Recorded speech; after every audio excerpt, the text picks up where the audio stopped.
And actually, that wasn't all bad either, because now, as we are witnessing today, with a rise in unemployment, a new industry was created on CNN, Fox, and MSNBC, and that is hiring every retired general and colonel who was available. And for 3 days, we saw them all. Then we got to Baghdad, and with the exception of Wesley Clark, they were all fired. But they got gainful employment for a few days, and I think that's a good thing. And then we remember on May 1st, 2003, on the USS Abraham Lincoln, behind the sign, mission accomplished, the president announced basically that we had achieved the military objective and the war in Iraq militarily had been completed. It was at that point that the president's popularity began to decline, and I think that was a product primarily of three factors. Number one, the fact that we didn't find the weapons of mass destruction, so his credibility questions about his credibility were raised. Number two, the news from Iraq was not of military triumphs, but of civil unrest, of resistance. We weren't treated as liberators as we were in Kuwait. There was a lot of resistance, and there was a lot of sectarian violence. And that changed public opinion, and in fact, the president's popularity, approval rating went down 1% a month from about June 1st, 2003, until really 2006, where it stabilized around 30%. And thirdly, of course, there was a lot of anti-Americanism, which was displayed in the streets of many of the Arab countries, and also by heads of nations that didn't really support our efforts, France and Germany and countries such as that. In order to try to defend and maintain his popularity as we approached re-election, and that was really his fourth major leadership challenge, because his father wasn't re-elected, and he, of course, was successful in that. The Republican-controlled Congress passed the Medicare restructuring bill with the drug benefit. Its major piece of domestic legislation other than the tax cuts during the president's first term. But there was some problems even there among the conservative Republicans who were told that the cost would be $400 billion over 10 years.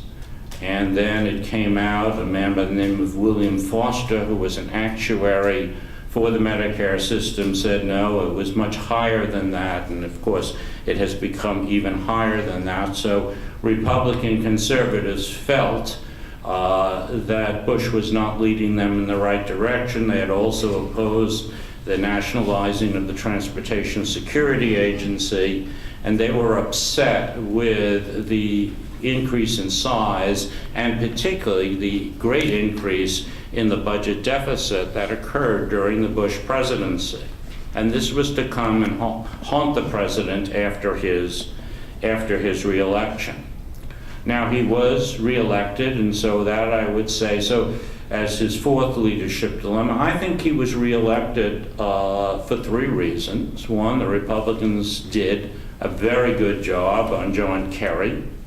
Number two, they had a very good turnout operation, if you recall, called the 72-hour program, which had been 4 years in the making, a highly computerized turnout operation where they did something that people rarely do.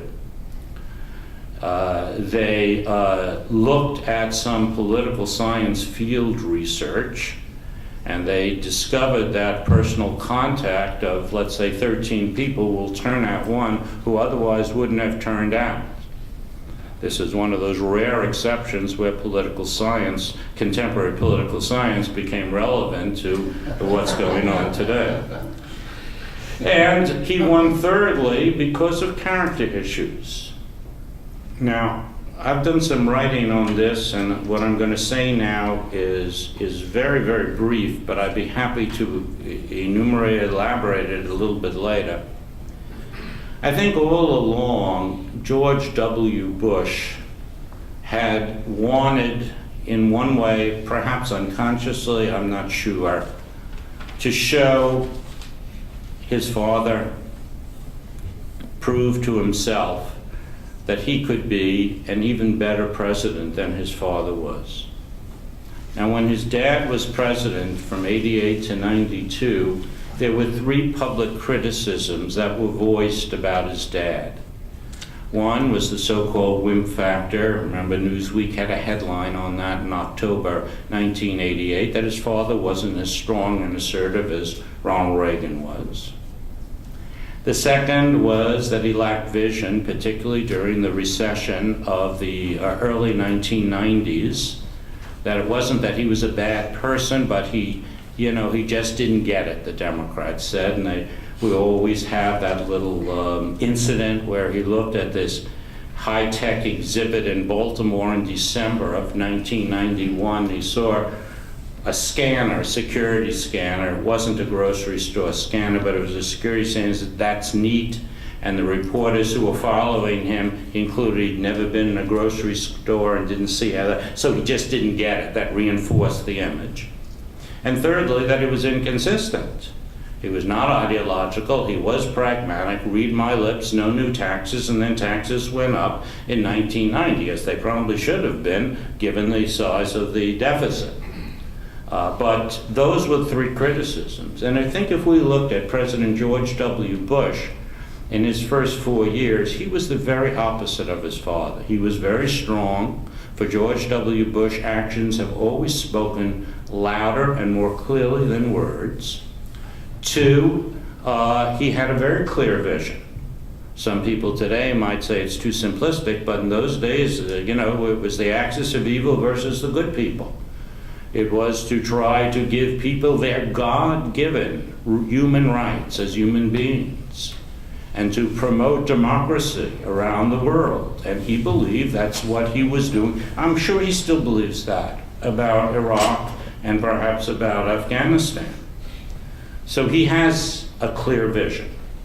And thirdly, he's been very consistent with his policy in Iraq, with his policy so far in North Korea, which has been a very different kind of policy, and very consistent until the economic meltdown with his economic philosophy, which is pretty conservative, ownership society. It's the private enterprise system that has got us where we are today. And remember, he was a compassionate conservative before he became a compassionate socialist.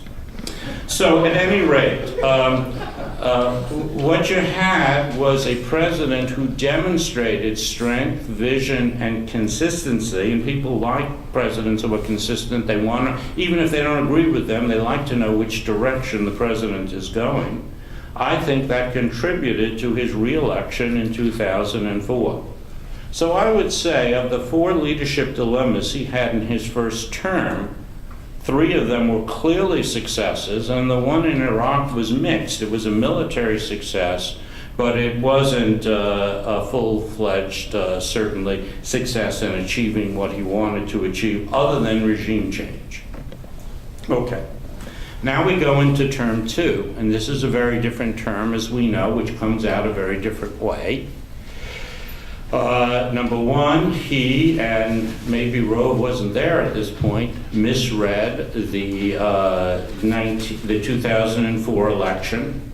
If I'm correct in my analysis, the election was all about terrorism, and we believe that as many problems as we might have had with George W. Bush, he was more predictable and would fight terrorism more efficiently than might John Kerry.